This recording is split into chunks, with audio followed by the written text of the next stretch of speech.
Doug, as you evaluate this season, how much do you factor in the injuries and the COVID situations that you guys have at various times? Certainly, that is going to play into my overall assessment of the year. I'm trying to look at it in short snippets and then a longer haul. Obviously, I need to find out why, since COVID hit a little over a year ago, that we went to the bubble and weren't able to muster the same effect that we had pre-COVID. And I think this year was a sort of continuation of that. And we have to get back to being the strength of this organization is the team, and we have to get back to being a better team.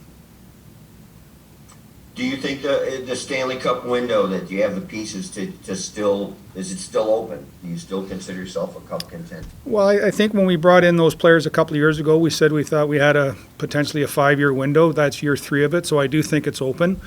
So it's going to be difficult. Obviously, the way the league works, Jimmy, and I think we all know it.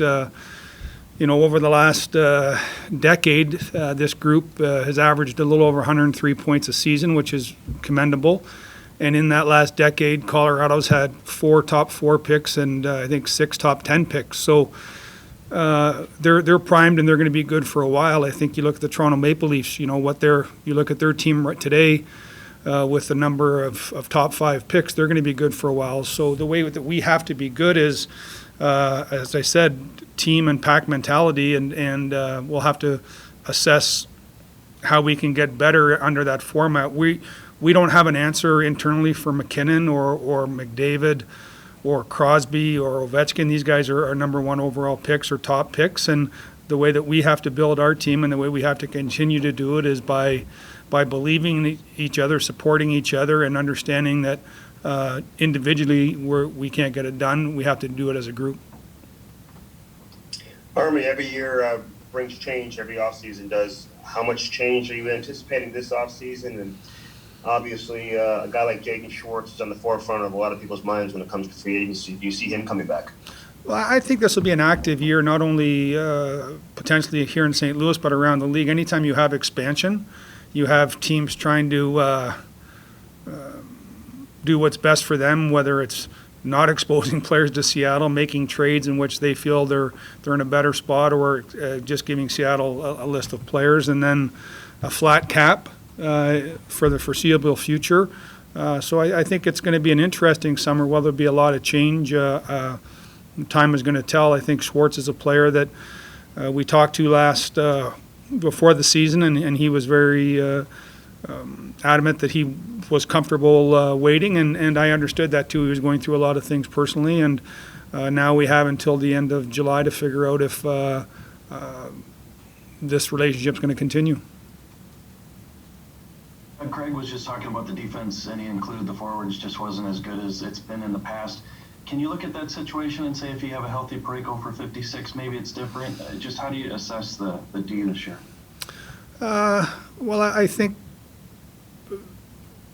if Colton was 100% healthy, I mean, Gunnarsson played the whole year, and if Dunn didn't get hurt, and we had growth in certain players, but you really have to do, and I'm not trying to be evasive, you have to deal with reality. This is how the season went.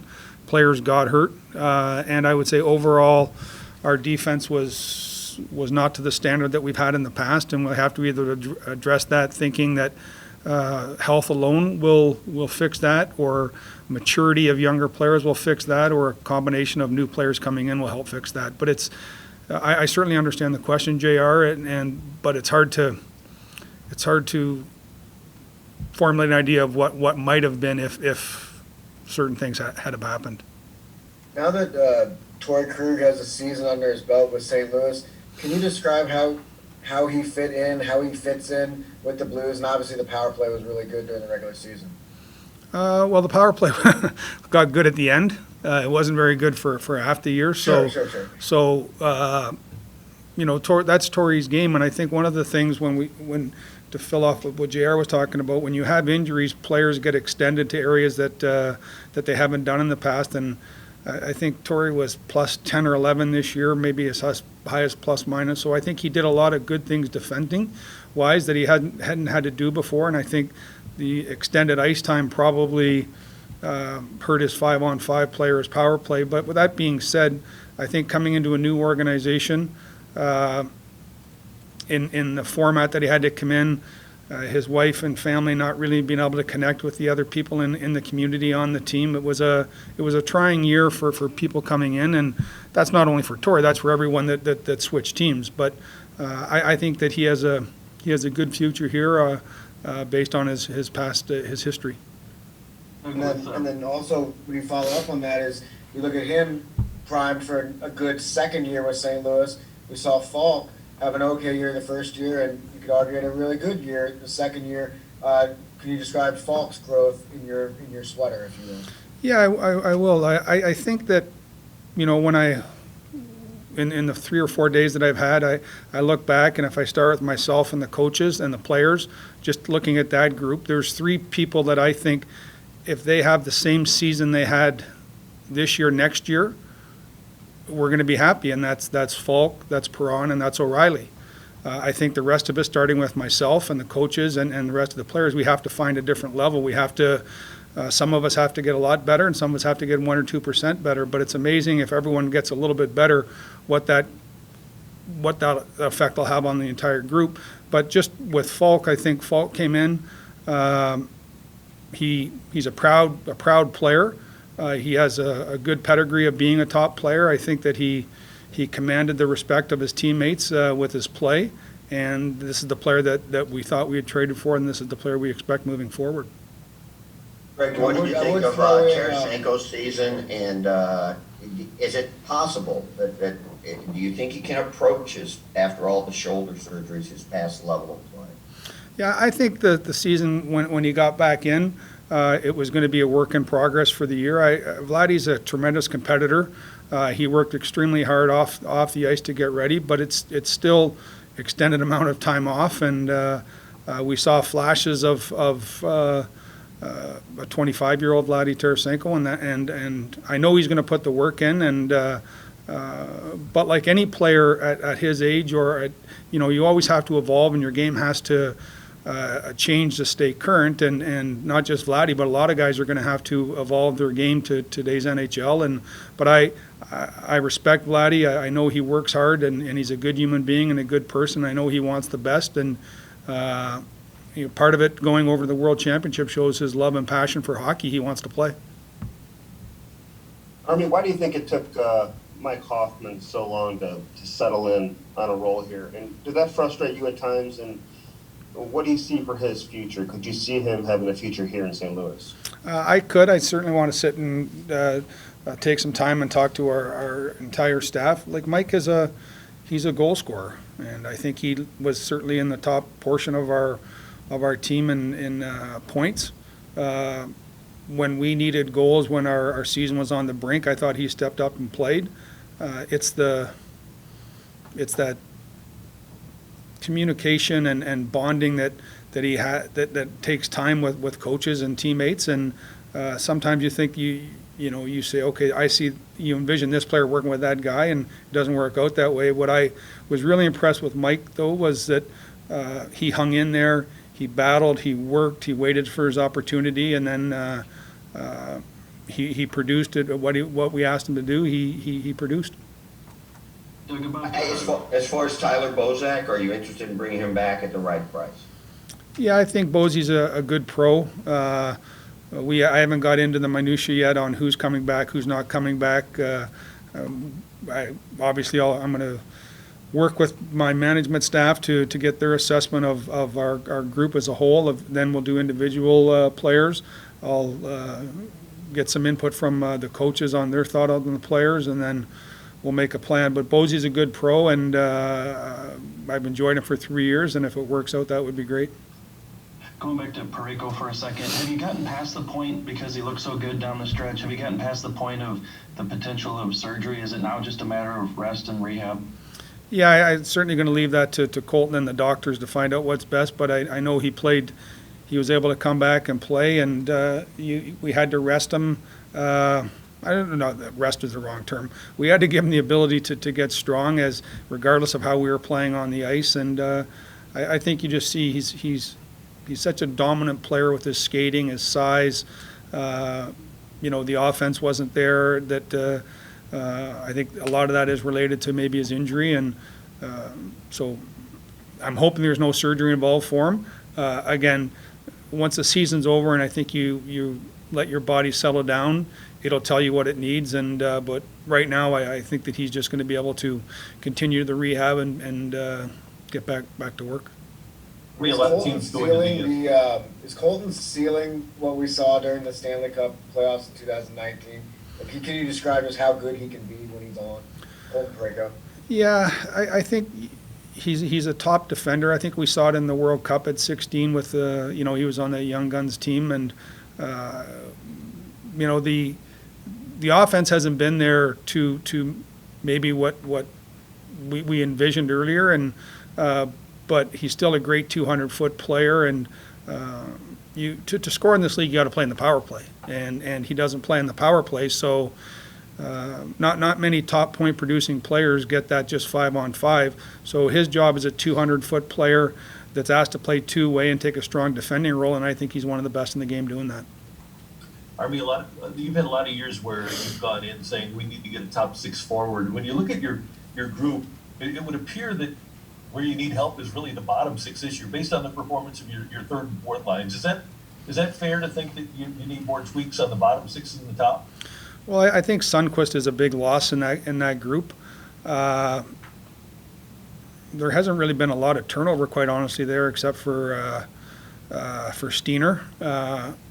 So I think we just need to get better all around, quite honestly, and we need players that have played better in the past to get back to that level. It's not like we're asking 36 and 37-year-old guys to reinvent and find the fountain of youth. We're asking guys between 27 and 31 to get to the level that we know they can play at. But and that would include that group you're talking about.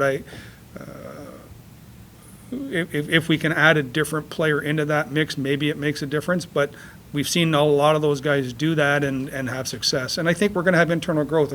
A player like Costin, I'm high on him myself. I'm a big fan. I watched all his games in the KHL playoffs.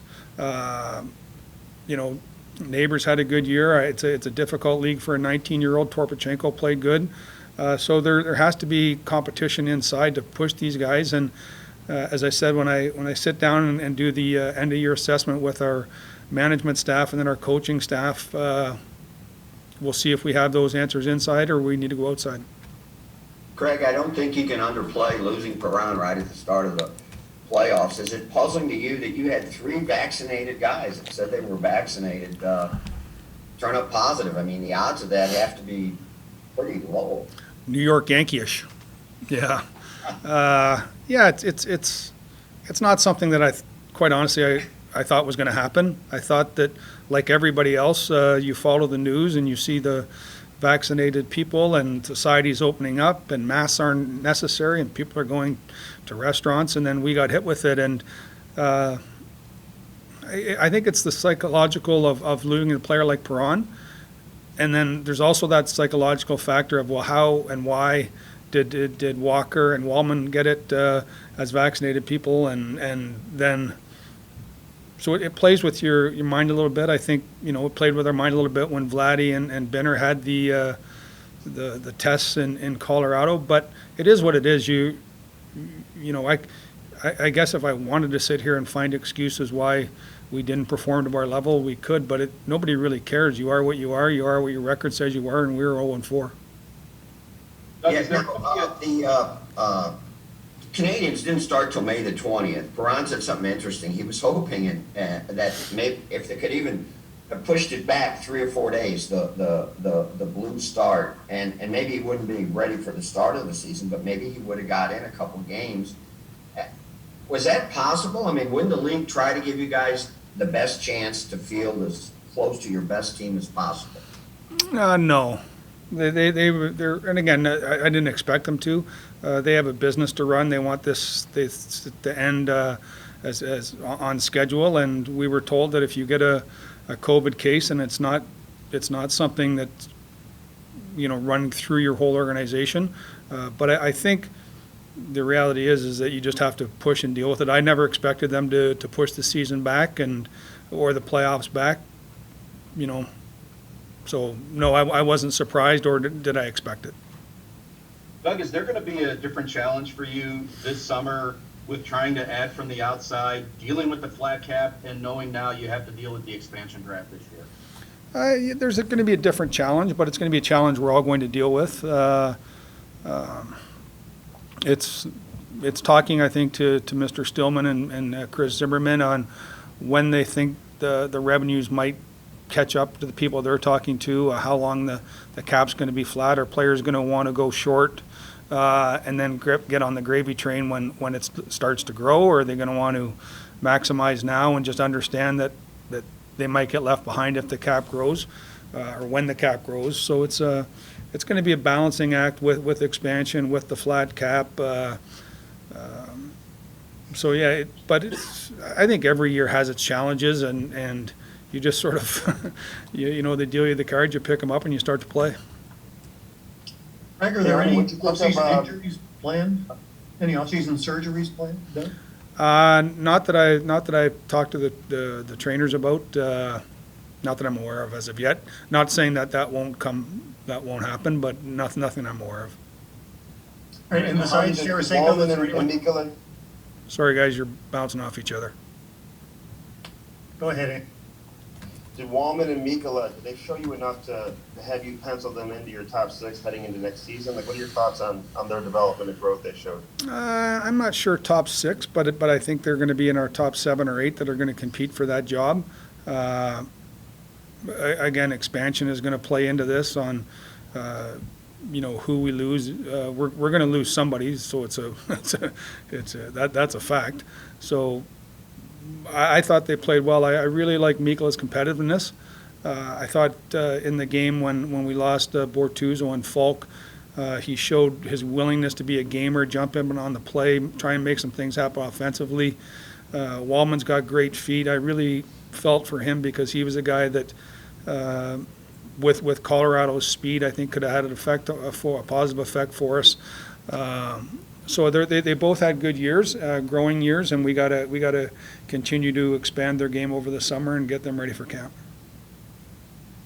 You touched on Costin just a little bit ago. Craig said, he didn't play in the playoffs. He went with the guys that he thought could get the job done. Were you able to have some sort of talk with Costin and maybe just let him know he's a part of the plans and keep his head up, anything like that? I haven't talked to him since the season ended, but I will. He's a big horse of a player that's a second-year pro now, by birth age or whatever.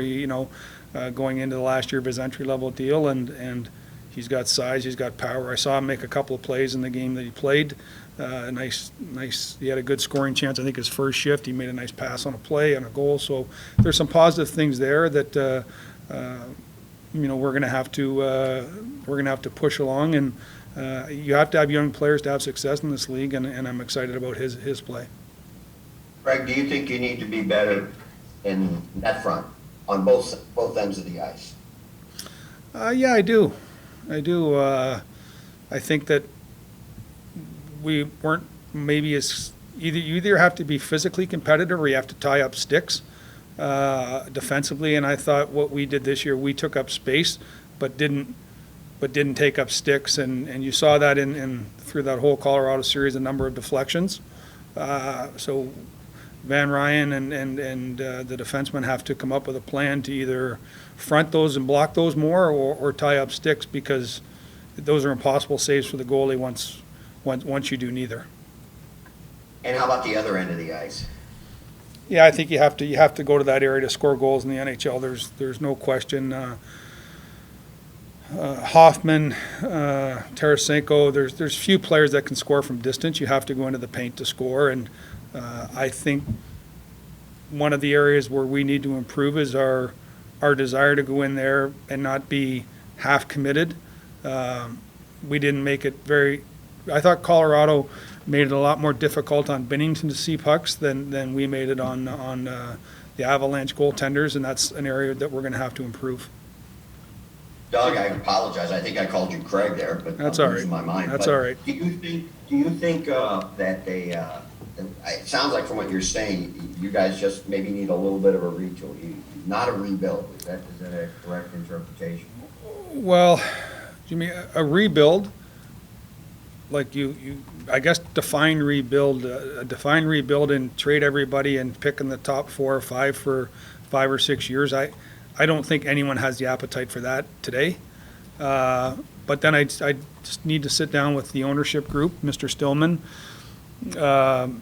talk about the window that I believe we created 3 years ago, give him my opinion on why it's still open, and then obviously he loves hockey. He's got passion for the game. He understands the game, and we can digest and make a game plan. But when you talk rebuild, that's a long process that we're lucky that we have a great fan base here in St. Louis that they understand it. But it can be difficult doing, as I went back to like the Colorado method of having 4 top 4 picks. That's a lot of 60 to 75 point seasons, 80 point seasons. That it's a process that when you sit here on a May day and say we're going to start a rebuild, it sounds like it's not that bad. But when you're in year 3 of it, and your team's had 65, 70 points, that's a rebuild, and that's what I have to talk to ownership about. If their desire is to go that way, then we'll go that way. My feeling right now is it's not necessary to take that type of draconian step. Doug, how big Like, of I a guess challenge? we know by now. Yeah, I guess we know by now. Does anybody else go into the Worlds? Not that I'm aware of. Some of these Anyone some of these countries they bypass the team and go right to the player. So I haven't been told of anybody else leaving. Were you okay with Tarasenko going? Yeah, I was. I was excited because he wanted to play. The passion is still there. The desire to continue after not playing a lot of hockey, and so obviously you're a little bit nervous because he hasn't played a lot, and it's a long trip over there and other things. But I fall back onto it that he loves the game. He wants to get and continue to compete, and he's going to get that opportunity. And should the groin be a concern at all? He just said a couple days ago he needed it to heal. You'd have to, again, I'm not trying to, the player signed off that he was 100% healthy and ready to go play, and so I take his word for it.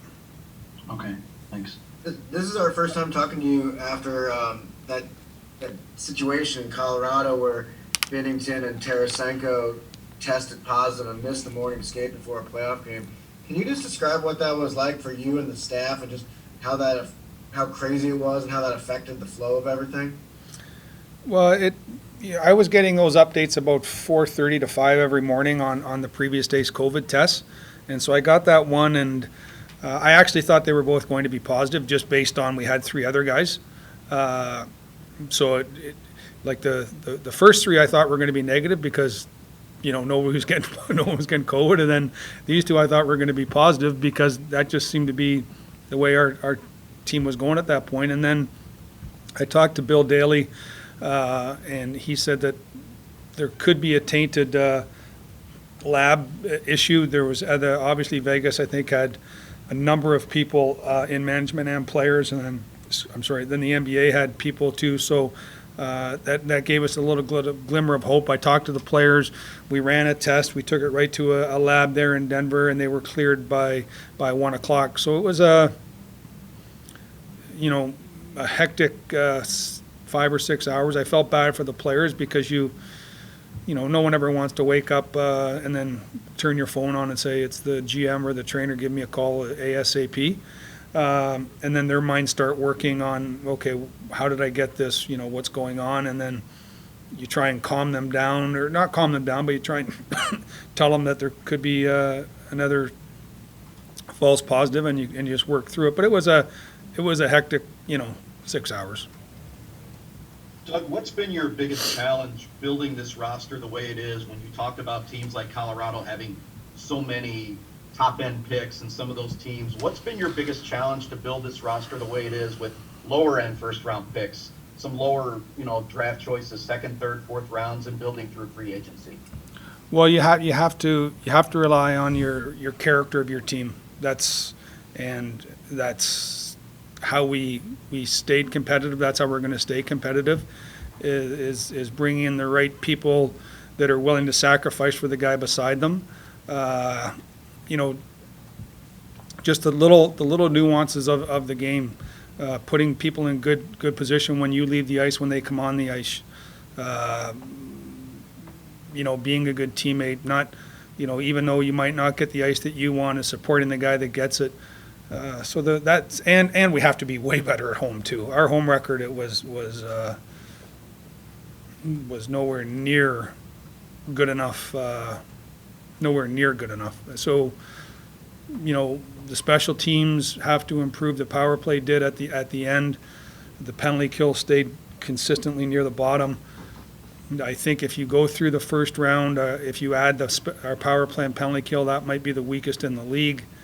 So we have to improve the special teams, and to do that and our 5-on-5 plan. To me, it all just comes down to commitment to each other and understanding of how we're built and who we are, and that if we don't do it, that we're gonna have a hard time playing against teams that are getting top end talent year after year. Army, you had a couple comments in Pierre LeBrun's story. I know you said you didn't want to say much more, but could you just touch on that, something you're passionate about that you'd like to pick up that conversation about player safety when the season's over? Yeah, I'm looking forward to talking to the commissioner at some point, or Bill Daly, or both. George Parros, he's got the hardest job in hockey, and going through all this, I said there's not enough money in hockey to have me do that job. It's an awful job, quite honestly. But I think as a league, from the players to the owners to the coaches to the managers, we can support George and give him more insight and help him do his job. As I said, it's always going to be a job that people second guess. But I think that as a group we can all help him out, because that's the one thing we all agree on is player safety. Nobody wants to see anyone get hurt. Nobody wants to see anyone miss a game. And as a league, I think we can help George and his group define areas where maybe it's not as gray, it's more black and white. And so it's more of a support George Parros and player safety than criticize them. That wasn't the case. That wasn't what I meant to do. It was more that I think that group could use assistance from everyone in hockey, because nobody wants to hear, like, as a fan, you don't want to wake up the next day and talk about player safety. And they don't want that. I know George. He doesn't want to talk about this either. So we have to give him the tools and the vehicles to make this and have everyone play maybe in a brand that's not going to have player safety. You have to have an input.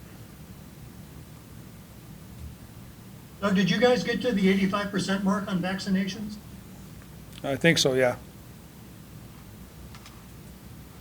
Doug, how do you think Ryan O'Reilly did as a captain, and what do you look for? I thought he did a good job. Again, it was difficult for him and for me, quite honestly, because you're traveling, but I wasn't allowed to get the leadership group together to take them out for dinner, to do things that I've done in the past with that group. To Craig and I, or any coach and I, would take those guys out maybe once every month, once every couple of months, and everything was just it was awkward. I think he did a good job. I'm excited for his leadership style and leadership skills, and I know he takes a lot of pride in it. I know he's going to work very hard this summer to make sure that we come back as a 100% committed team. And it wasn't the easiest task coming in under this environment, and I thought he did a good job. Are you anticipating that next season will be quote unquote normal in terms of length of schedule and hopefully a post-COVID world? God, I hope so. I mean, this is getting old for everybody right now. Just even watching the Canadian division in the playoffs and knowing what the Bell Center would sound like, or knowing what Gardens, the old Toronto Gardens, when Air Canada Center, whatever name they're using now, but just not having fans, it's different. And when you see 9,000, 6,000, 12,000, the energy that it brings, you forget what 18 and 20 looks like. And I'm hoping, I'm not an anti-vaxxer. I hope everybody gets vaccinated. I think it's a smart thing to do. I think it makes our society better. I think we can move on quicker. And once we do that, we're going to get back to the things that were normal. This is abnormal, and I hope it always stays abnormal. I want to get back to normal. Army, how do you go about going out and finding the best players or players that can accent your roster and matching that with the coaching style? And do you feel like you together? You're breaking up a little bit, but I think, yeah, Craig and I need to sit down and talk probably in the next couple of weeks. You got to let the dust settle a little bit. I think emotions are a great thing, and they can also be a detriment. I'm going to let the dust settle. I want to hear from the management staff that I work with. I want him to get a good indication from his coaches. But I think for any organization to have success, you have to evolve. I think I have to evolve as a manager. I think he has to evolve as a coach. And we talked about our players have to evolve in the areas where the goals are scored from. So there's growth patterns for everyone that are necessary. And but they're, I have to be in connection with Craig. There's no sense going out getting a player that I vision one thing and then it's a square peg into a round hole. So he and I got to continue to work on that. How much do you think player development, and obviously it was not just you, it was all of the hockey world, was hurt by just the whole setup of, college's seasons interrupted, Utica had its season interrupted, you and your staff were scrambling, looking to find places maybe for people to play? Yeah, I would say that we'll probably look back on this and say the Europeans had an advanced development year than the North Americans. It seemed like there was more leagues going on over there. There was more players playing. It was difficult for the North American players. Even the American Hockey League, the way it was set up with no playoffs and you played a small number of teams. The emotion of hockey is about the postseason. It's about preparing yourself to be on the perfect level to hit that and then run for a championship. So it's something that we all dealt with, though it's no different. But yeah, there's going to be a stagnation and growth for some players for sure. I was saying for a guy like Pagansky who played, 3 or 5 games this year, for someone him, taxi squad who saw completely a lost year almost. Yeah, I talked to the taxi squad guys, when we had our team meeting yesterday, and I think that those were the players that sacrificed the most. Certainly in our organization, I don't want to speak for others, but I was so impressed with our taxi squad. They came to work every day. They did the skill development that JJ had them do. They were prepared when necessary. Some of them drove back and forth from St. Louis to Utica on multiple occasions just to play so they didn't have to quarantine. And they did it with a smile on, and I owe them a debt of gratitude, and I said that to them in front of the team yesterday, that they were true pros in a time where it could have been easy not to be that. What was there a general theme you can share with us of what you told the team in your remarks? Yeah, it was basically that we have to get back to being a pack. We have to get back to the team. The team we have to be the hardest, closest, fiercest team, because our competition might have acquired better players through free agency or through the draft or whatever. So our strength has always been the team, and it's going to continue to be the team. But the excitement is, I know the character of the guys that are going to be able to pull that in. So that was sort of the messages that I was proud of the group. The way that they went into that Colorado-Minnesota series, had put ourselves not in a good spot. They won those games. We looked like we were getting healthy. We looked like we were coming on. We looked like we were going to be a tough out, and then we lost a couple more players. But I was disappointed that we got ourselves in that spot too. So it was I just think our team has its greatest success when they're committed to the guy beside them. And I'm not saying that they weren't, but being 98% or 96% committed is not being 100, and for us to have success, we have to be 100.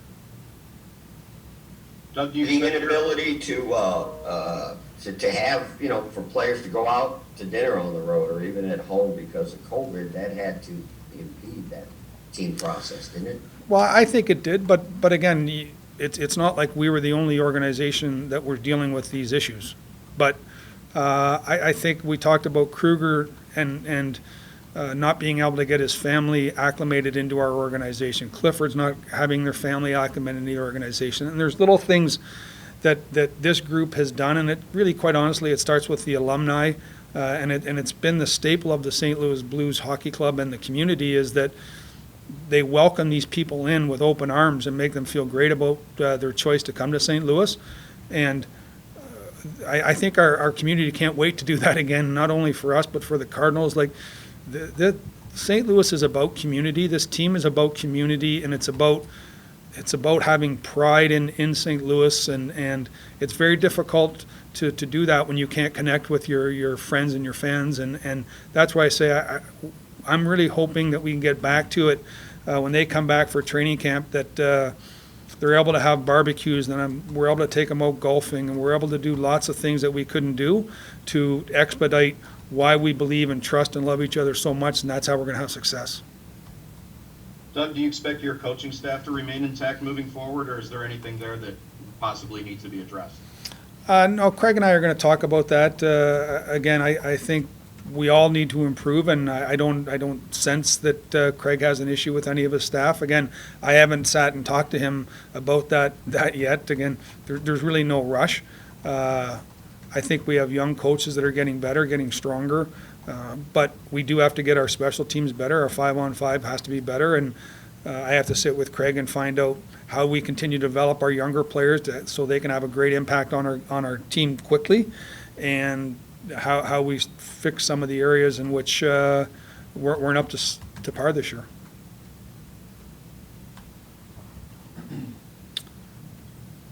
Army, if I could sneak one more in, can you hear me? Sure can. Yep, I got you better there. Thanks, JR.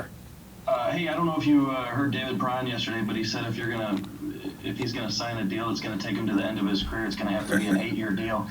My question is, could you see him being a part of the thing moving forward still? And what are your thoughts on an 8-year deal? As long as I get one with him. No. David is, he defies the actuary tables, and we're lucky to have him. At his age, he's supposed to be going the other direction. I think Marty St. Louis might be the only player in 20-plus years that are having their best years into their 30s. And so I'm not surprised, though. He's passionate about the game. He works at the game. He's evolved with the game. His puck protection skills are top level. His ability to create offense for himself is at top level. He goes to the harder areas. He's here next year, and as long as he wants to play, I don't know why the St. Louis Blues wouldn't want him. 8 years might be a tad long, though. Thank you. All right, everybody. Again, I want to thank everyone for. I know it's been a strange season, not being able to see you guys and connect either on planes or at hotels, but I really appreciate your support, and to our fans, sorry it didn't end the way we wanted, but we're really looking forward to putting a good work in this summer and having the building filled up next October with everybody cheering us on. Thank you.